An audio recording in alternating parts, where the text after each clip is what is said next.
아니 황명길 최고위원님 처음 뵙는데 실물로 네. 일단은 키가 커서 놀랬고 네, 제가 앉은 키는 별로 안 크죠. 여기에 더해서 네. 안경 알이 없다는데 놀랍니다. 지금. 안경을 그래요? 꼈어요? 그래서 렌즈 삽입술을 했는데 네. 평생 안경을 끼다가 음. 안 끼니까 사람들이 야야 못 봐주겠다 껴라 이래서 지금 이게 알 없는 걸 쓰고 있습니다. 아니 우리 조국 전 대표보다도 예. 키가 조금 더 커 보이시거든요. 조금 큽니다. 얼마나 되시는 거죠, 신장이? 85, 6 그런데 네. 그러니까 조국 대표님보다 한 2cm 네. 아 뭐 그 정도? 그렇군요. 네.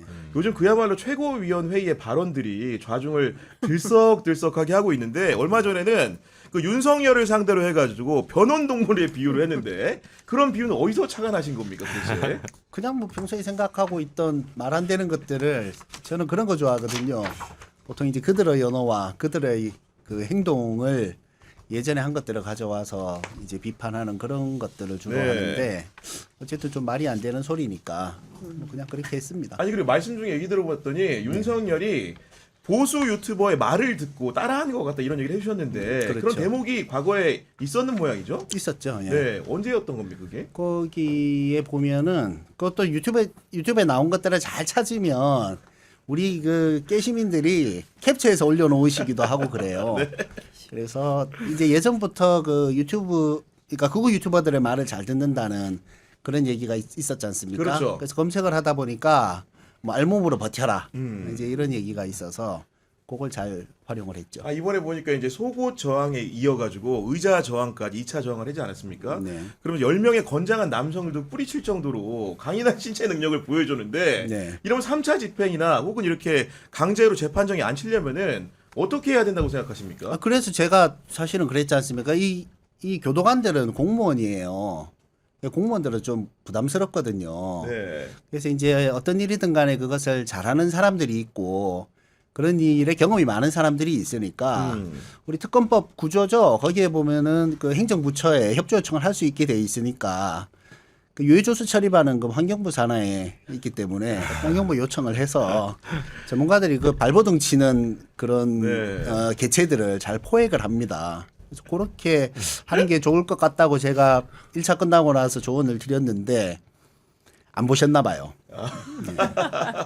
아니 안개꽃님이 황명필님 논평 보는 재미로 삽니다. 이런 말을 해주실 정도로 최근에 조국혁신당 최고위원회의가 우리 위원님 덕분에 뜨는 게 아닌가 싶은 생각이 좀 드는데 그 윤석열의 강인한 신체에 대해 제가 오늘 점심 때 굉장히 재미난 첩보를 접했는데 윤석열과 한때 정말로 친했던 기자랑 제가 밥을 먹었어요. 아. 그랬더니 이제 이러저런 얘기를 해주다가 그러니까 윤석열이 그러니까 검찰총장을 할 때라는 거예요. 그때는 조국 전 장관께서 이제 어떻게 되신 그 사퇴하시고 추미애가 장관일 때 쉽게 네. 얘기해서 윤석열과 추미애가 갈등이 크게 달았을 때 네. 그때 이제 기자들 우군들을 얻기 위해 가지고 총장실에 네. 기자들을 자주 불렀나 봐요. 그런 상황이었는데 그 친구 같은 경우에는 당시에 이제 출산을 하게 돼가지고 근데 출산 얘기를 하던 중에 어떤 얘기를 했냐면은 애가 예정일보다 하루 일찍 태어났다. 네. 그 몸무게가 적게 나가서 약간 미숙아라 걱정이 된다.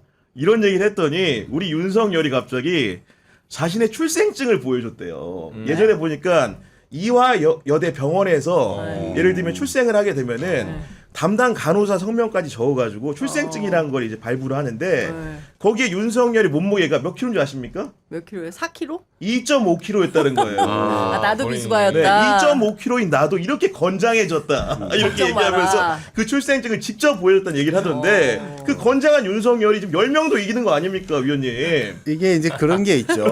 이게 체포하는 사람들은 조심해서 해야 되는데 이 발버둥 치는 조수들은 그 살기 위해 가지고 막 이렇게 누가 다치든가 이런 거를 신경 쓰지 않고 하기 때문에 조금 유리한 포지션에 있기는 하죠. 근데 이제 화제를 좀 전환해 보면은 네. 드디어 15일 오전 0시에 조국 전 대표가 나옵니다. 네. 남부교도에서 출소를 하게 되는데 어쨌든 간에 당은 굉장히 환영 입장인 것 같고 아, 그럼요. 결국 조국 전 대표가 나오면 어떤 행보를 할 것인가 관심이 많은데 네. 좀 어떻게 관측을 하시는지 궁금합니다.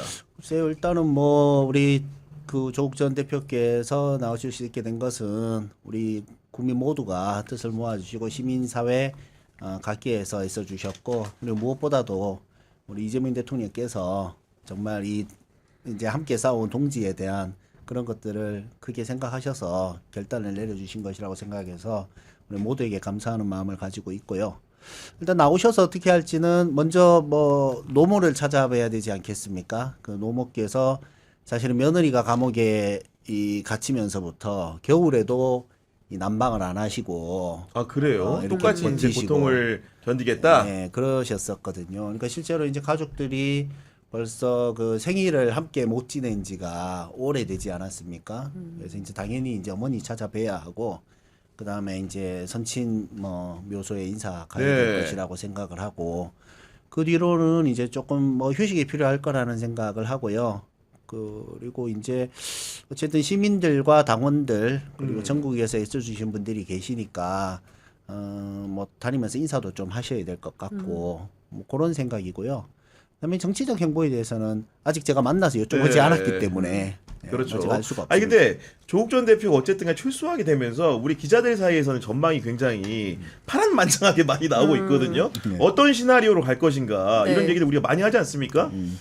그러니까 그 뭐 여러 가지 설이 있는데 조금 이제 종합 정리해드리면 일단 정치권 안에서 민주당과 조국혁신당이 좀 다른 것 같아요. 그리고 언론 좀 입장이 그렇죠. 다른 것 같은데 일단 1번 민주당 얘기를 좀 해보면 아니다 조국혁신당부터 민주당부터 얘기할게요. 그러니까 민주당 같은 경우에는 조국 대표가 그 출소를 하면 이후의 과정에서 제일 먼저 걱정되는 게 이제 내년 지방선거예요. 그래서 내년 지방선거에서 별반 정치 노선이 다르지 않은 그 두 정당이 갈등하기보다는 합당하자. 네. 그래서 합당해서 통합 경선을 통해서 그 출마자를 결정을 하자. 그리고 아마 본인이 부산시장은 저하할 것이니 서울시장 출마하는 게 어떻겠냐. 이제 이런 판단을 하는 그룹들이 있어요.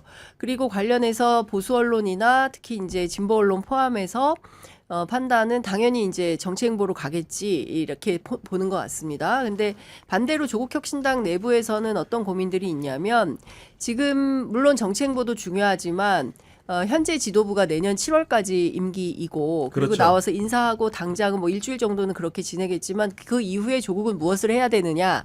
예, 관전 포인트는 사회대 개혁으로 굉장히 큰 담론이긴 한데 사회대 개혁으로 잡고 있는 거 제가 보니까 최고위원님 앞에서 조국혁신당 얘기를 하고 있네. 잘할 수도 있어요.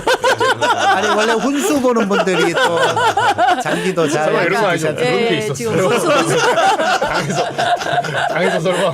뭐 그런 여러 가지 고민 중에 네. 포함되어 있죠. 네. 네, 그래서 그리고 이제 그 뭔가 이제 뭡니까 뭐 시장이 됐든 뭐가 됐든 맡게 되면 뭐 묶이잖아요. 입이 묶이기 때문에 그것보다는 정치인으로서 있으면서 훨씬 더 광폭 행보를 하는 게 좋지 않겠냐라는 기대를 갖고 있는 것 같은데 지금 내란이 다 종식됐다고 보기에는 어려운 증좌들이 서울구치소에서도 벌써 벌어지고 있지 않습니까? 맞아요. 예, 김현우 구치소장의 납득할 수 없는 행태들에 대해서 이런 거 어떻게 해야 되느냐도 있고 내란 수계 윤석열 지금 재판도 불출석하고 있고 수사도 불응하고 있고 이렇게 몽리를 부리고 있지 않습니까? 그리고 김건희 씨도 비슷한 패턴을 보일 게 자명한 상황에서 조국이라는 상징성 있는 정치인이 이런 행태들에 대해서 일목요연하게 짚어가면서 문제 제기를 하고 이 문제를 해결하는 이런 과정에서의 어떤 사회운동가 의 개념으로 활동을 조금 더 적극적으로 하는 게 필요하지 않냐. 거기에서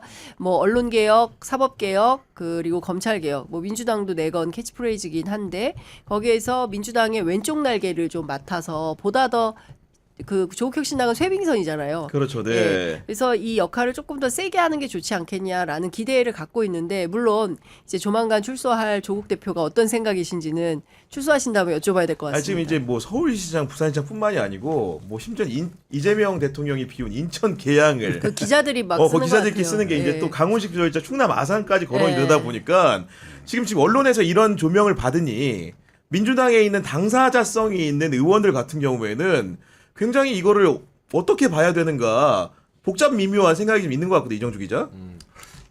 이거는 이게 양당의 어떤 가장 큰 변수는 두 가지예요. 경우의 수는 일전에 제가 조금 불편한 진실이지만 민주당하고 조국당의 좀 불편한 이런 가정을 한번 해볼게요. 제가 취재했을 때 조국혁신당이 지금 가장 서운한 건 뭐냐면 원내 교섭단체 약속을 지키지 않아요. 민주당이 열석으로 낮춰주겠다 했잖아요. 그죠? 그랬었죠. 네. 표정이 안 좋으시잖아요. 근데 저는 공감합니다. 그 약속을 김민석 최고위원이 이미 선거 전에 몇 차례 요청했고 뭐 확답은 아니어도 그 총선 때도 한번 나왔던 얘기예요. 사실은 벌써 1년 6개월 전 얘기입니다. 이제 저는 그것이 이런 거죠. 이제 이 시기에 그 정치적 그 이익을 고려하는 정치는 그것은 바람직하지 않다. 그런데 이제 교섭단체 완화는 사실은 민주당이 예전부터 이것은 우리나라 당론으로? 민주주의 발전을 위해서 필요한 것이다라는 얘기를 했었는데 이제 보통 그런 얘기할 때는 이제 10석이었거든요. 근데 지금 이게 뭐 20석이니까. 15석이 되니 이제 14석이 되니 이제 이렇게 그 당시의 상황 논리에 따라서 이제 자꾸 바뀌는 것은 적절하지 않은 것 같고 우리가 이제 20석을 기준으로 비례를 생각하면 한 1320만 표 정도를 얻어야 돼요. 20석을 가져가려면. 그럼 1300만 표를 얻었는데도 19석이라서 그러면 아무 참여도 안 되고 국회에서 본회 일정 잡는데도 할 수가 없고 정해지는 것만 다 따라야 되면 그것이 과연 이제 민주주의에 맞는가 하는 네. 생각 때문에 이제 그렇게 되는 건데 뭐 그 부분은 근데 이제 8월 말 되면은 뭐 논의를 하기로는 했습니다. 양당이. 네. 네. 양당뿐만이 아니라 이제 우리가 그 대선을 같이 치른 이제 우리가 이제 진영 안에. 원탁 회의에서 그런 얘기를 했기 때문에 그것은 뭐 진행이 될 것 같은데 이제 거기에서 15석이냐 뭐 10석이냐 이런 걸 가지고 좀 하는데 그런 걸 뭐 좀 통 크게 했으면 좋겠다는 생각은 있고요. 그다음에 뭐 기자님 말씀하시던 걸 계속. 요 부분이 사실은 이제 뭐 닭이 먼저냐 달걀이 먼저냐 할 수는 없지만 조국 전 대표의 그 전 계엄 전후에 뭐 그 떠나서 윤석열 정권의 소위 말해서 이제 부정부패 이거를 밝히고 이제 소위 말해서 진보 진영이 다 쇄빙선 역할을 하면서 뭉칠 때 이런 부분들이 서로 물밑에서 좀 빠터가 됐어야 되는데 이게 정치적으로는 해결이 잘 안 된 거예요. 제가 취재한 바로는 그게 뭐든 간에 민주당도 저간의 사정은 있겠죠. 근데 이제 전망을 여기서 이제 시작된 건데 하나를 더 말씀드리면 내년에 지선을 앞뒀잖아요. 그러면 어떻게 되냐면 이번에 영광군수와 작년 이맘때 영광군수와 그때 곡성군수 요 사례를 보면 결국은 호남에서는 경쟁 구도가 일어날 수 가능성이 높아요. 그러니까 조국 혁신당이 되든 민주당이 되든 내부에서는 상승 경쟁을 하자. 누가 되든 상관없으니까. 그렇죠. 예, 그러면 여기서는 이제 내부 경쟁으로 들어갑니다. 근데 중요한 건 수도권이에요. 수도권에 조국 혁신당이 만약 출마시켰을 때는 현실적으로 후보 단일화를 해야 돼요. 그러니까 네. 네. 그럼 3당 구도가 되기 때문에 그러면 기초단체장 시군구원 해서 막 뭐 한 2,000개 낸다. 그러면 거기서 이제 누구는 여기 우리가 수원에 낼 테니까 화성은 양보해달라. 이런 식의 협상 빅텐트론이 그러니까. 또 나오는 거예요. 이걸 어떻게 해결할 것인지가 사실 정치력입니다. 아니 그 우리 지금 대화 나누고 있는데 네. 국무회의 관련된 브리핑을 브리핑이. 한다 그래가지고 네. 대통령실 출입기자 장윤선 출입기자죠. 먼저 보내드리고 네. 저희 방송 좀 그러니까, 이어가도록 하겠습니다. 죄송합니다. 네. 아닙니다. 얼른 서둘러 가시기 바랍니다. 네, 5시 네. 20분에 시작이기 때문에 네. 아니, 그런 상황인 거고 그 붙여서 좀 여쭤보면 결국 조국 전 대표가 나와서 어떤 의존을 가졌는지도 굉장히 중요할 것 같은데 기본적으로 이제 그 면회를 몇 번 가셨을 거 아닙니까? 저는 사실은 다른 분들에게 워낙에 가시고 싶어 하시는 분들이 많아서 아, 그래요? 예, 네. 저는 한 번 다녀오고 그다음에 이제 나오시기 전에 한 번 더 갔으면 하는 마음은 있는데 네. 우리가 그런 애정을 가지고 있을 때는 또 만나고 싶어 하시는 분들이 많을 때 나중에 만나도 되는 입장이니까 좀 양보를 아니 해야 되지 궁금한 게 않냐는 이제 한 번 생각이죠. 갔을 때 좀 어떤 대화를 나누고 어떤 얘기를 한 건지 굉장히 궁금하거든요. 언제쯤 가신 거죠? 그때 초기에 갔었고요. 아주 초기는 아니고 어쨌든 초기에 갔었고 올 초에 올 갔었죠. 초에요? 올 초에 네. 갔었고 그리고 이제 가족과 뭐 이렇게 이제 같이 가서 그렇구나. 잠깐 인사한 정도이기 때문에 아 그렇군요. 뭐 네. 그런 얘기를 할 상황은 아니었고 그게 또 어쨌든 그 계엄이 있고 나서 그 이제 풀어가는 과정이었기 때문에 뭐 지금은 상황이 또 많이 변했죠. 근데 이제 아까 우리 장윤선 기자님 그 사회대 개혁에 대해서 말씀을 하셨는데 사회대 개혁은 어쨌든 우리가 지금 추구하고 있는 두 가지 큰 의제 중에 하나고요. 다만 보면은 우리가 문재인 정부 때 그 적폐청산에 대해서도 하고 했지만 빠져나가는 사람들이 너무 많아요. 큰 덩어리만 이렇게 잡고 나서 나중에는 이 사람들이 인맥이나 이런 것들을 이용해서 지금 공공기관이나 이런 데 들어가 있는 사람들도 또 한 자리 하려고 이제 여기저기 줄대고 이런 모습들이 보이거든요. 그래서 저희는 그래서 끝까지 판다위원회를 만들었어요. 그러니까 그래서 네. 이 이제 그 검찰 개혁과 사법 개혁 플러스 이제 부역자들까지 하나도 빠뜨리지 않고 이렇게 어쨌든 처벌하기 위해서 제가 꼼꼼히 이렇게 챙기고 있거든요. 근데 그 일만 해도 시간이 꽤 걸릴 것 같다는 그러니까요. 생각이 네. 있고요. 그리고 이렇게 어쨌든 간에 독립운동하고 나서 부역자들을 제대로 처리하지 않으면 또다시 우리가 반민특위 해산 같은 문제가 일어날 수 있기 때문에 네. 뭐 거기에 어쨌든 집중하는 비중이 꽤 크고 그다음에 사회대 개혁은 우리가 이제 대한민국의 미래를 위해서 이제 설정하는 부분이니까 네. 같이 그렇게 가야 그리고 제가 되는 이제 상황. 아까 그 윤석열과 상당히 가까웠던 기자한테 들은 얘기가 또 하나 일화가 생각나는데 그 조국 수석이 어쨌든 간에 관련된 내용들이 있는 부분이니까 조국 전 장관을 그렇게 이제 어떻게 도륙하듯이 수사를 한 다음에 윤석열이 그 기자를 마주한 상태에서 이제 문재인 전 대통령에 대해서 이런 얘기를 했다는 거예요. 뭐라고 얘기했냐면은 내가 2005년도쯤에 현대차 수사할 때 중수부에서 당시 민정수석이었던 그 문재인 전 대통령을 볼 기회가 있었는데 굉장히 좋은 인상이었다. 이런 얘기를 하면서 근데 내가 쭉 지나가지고 보니까 통합진보당 해산 사건 때 그 반대하는 문재인을 보면서 이건 아닌데? 라고 느꼈다고 말했다는 거예요. 그 얘기는 뭐냐면은 그 친구의 표현을 빌자면은 빨갱이라는 말을 하진 않았지만 느낌에 문재인 전 대통령이 가진 정치적인 정체성 문제 그런 정체성 자체가 윤석열은 굉장히 어긋난 사람이었다.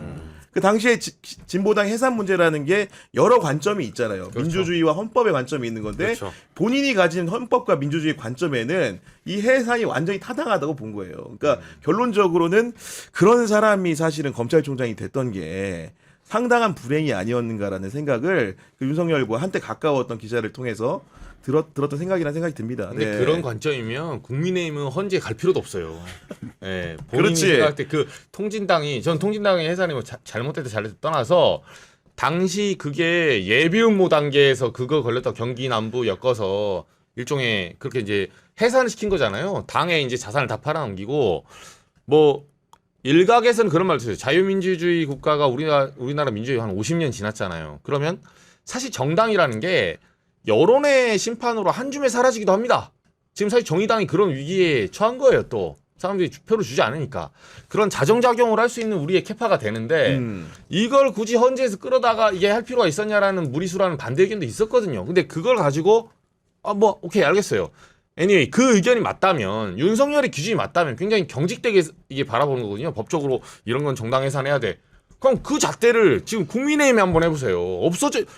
헌재가 할 필요도 없다니까요. 이건 명확하게 없어져야 되는 거예요. 근데 이걸 가지고 뭐 야권 단합인이부터 시작해서 그러니까 윤석열 자체가 그런 잣대도 없고 자기 생각에는 한미일 동맹 자유 뭐 이런 거 어디 주소 들은 거 가지고 그거 아니면 다 빨갱인 거야. 제가 봤을 때는 윤석열 딱 그 수준이에요. 아니 그리고 그 기자 얘기 딱 하나만 더 보태면은 진짜로 그렇게 국정을 했나 싶은데 명절 선물에 대통령 명절 선물이라는 게 어떻게 보면 되게 체계적으로 우리 사회 통합이랑 여러 걸 고려해가지고 이제 각계각층에 이제 뿌려져야 되는데 그 친구는 사실 이제 한동안 소원했기 때문에 뭐 있었더니 갑자기 모르는 번호로 연락을 받았더니 대통령 부속실에서 연락이 온 거예요. 그 뭐 행정관이었던 것 같은데 아까 전화번호 보여주던데 전화 와가지고 물론 이제 그게 사칭일 수도 있지만은 100% 이제 사실일 것 같긴 합니다만은 그 대통령이 명절 선물을 보내라고 했다는 그 기자한테 갑자기 갑자기 출입기자도 그래가지고 아닌데. 근데 이분이 그래도 진중한 게 윤석열 하는 걸 보니까 받으면 안 될 것 같다는 생각이 든 거지. 그래가지고 여러모로 이제 정중하게 거절 의사를 표시했다는 거예요. 근데 그러면서 그랬더니 그쪽에 돌아온 답이 아니 대통령하고 한번 통화해 보시는 거 어떠냐 그랬다는 거야. 그러니까 뭐 얘기냐면은 대통령이 그냥 부속실에다가 야 뭐 누구누구 기자 있잖아 선물 하나 보내 이렇게 한 것 같아 지시가 굳이 따지면. 그러니까 통화를 직접 해서 얘기해 주시면 안 되냐고 물어봤다는 거야. 지시를 받았으니까. 그러니까 난 이제 난감하니까. 그러니까 그런 상황들을 보면서 어떻게 느껴지냐면 이 사람은 국정 운영을 정말로 사적으로 하는구나. 공적 운영이 된다고 한다면 이런 식으로 지시 개통을 통해 가지고 선물을 주고 말고 할 필요가 있습니까? 그렇죠. 근데 그게 좀 이상하네요. 갑자기 왜 그 기자님이 생각이 갑자기 났을까? 술 먹다 생각났나 보지 마시다가. 보니까 이게 좋은 추억이 떠올랐나 보지 그와.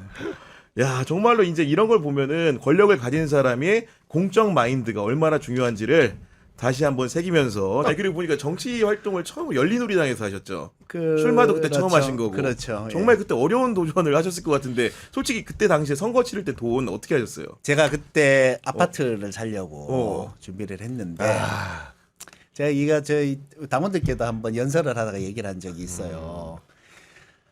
제가 첫 선거에서 아무도 출마를 안 했어요. 왜 당선이 안 되니까. 그렇죠. 그래서 그 제가 지역에서는 당시에 이제 전국에서 최연소 그 시당 청년위원장이었는데 아 그래요? 시당위원장이 부탁하는 게 아니 그 당원들이 어디 찍을 때는 있어야 될 거 아니냐. 그 청년위원장이라도 좀 출마를 해달라 그래서 이제 갑자기 근데 나갔거든요. 울산이죠. 그렇죠. 출마 지역이. 예. 저희 동네에 그 나는 나라 팔아 먹어도 한나라당이다 한 아줌마가 살아요. 시장 가면 지금도 만나요. 그래서 그때 그 좀 하다가 박근혜 여기 칼 맞으면서 이제 선거 분위기가 또 엉망진창 돼가지고 그 돈만 4천만 원 깨먹고 똑 떨어진 게 이제 첫 선거인데 야. 그때 30평대 아파트가 1억 2천이었어요. 근데 그 4천만 원을 날림으로써 부동산 투자도 실패하는. 그렇습니다. 그래서 제가 가끔은 내가 임진왜란때 거북선 노자비를 하다가 노를 바다에 빠뜨렸나. 전상이 무슨 죄를 지어가지고 이렇게 경상도에서 고생 안 하는 생각을 한 적도 근데 있는데 득표를 보니까 선거 비용 보전도 못 받으셨을 것 딱 같은데. 아슬아슬 못 받았어요. 그래 아슬아슬 못 받았더라고 보니까. 예. 네. 그래서 네. 뭐 그 당시는 사실은 뭐 노무현 대통령 선거운동 하면 뭐 얼굴에 침 뱉고 가고 이런 맞아요. 때였기 네. 때문에 저는 뭐 어쨌든 그분이 좋았으니까 뭐 떨어져도 상관은 없었지만 어쨌든 그 아픈 시절을 장기시키니까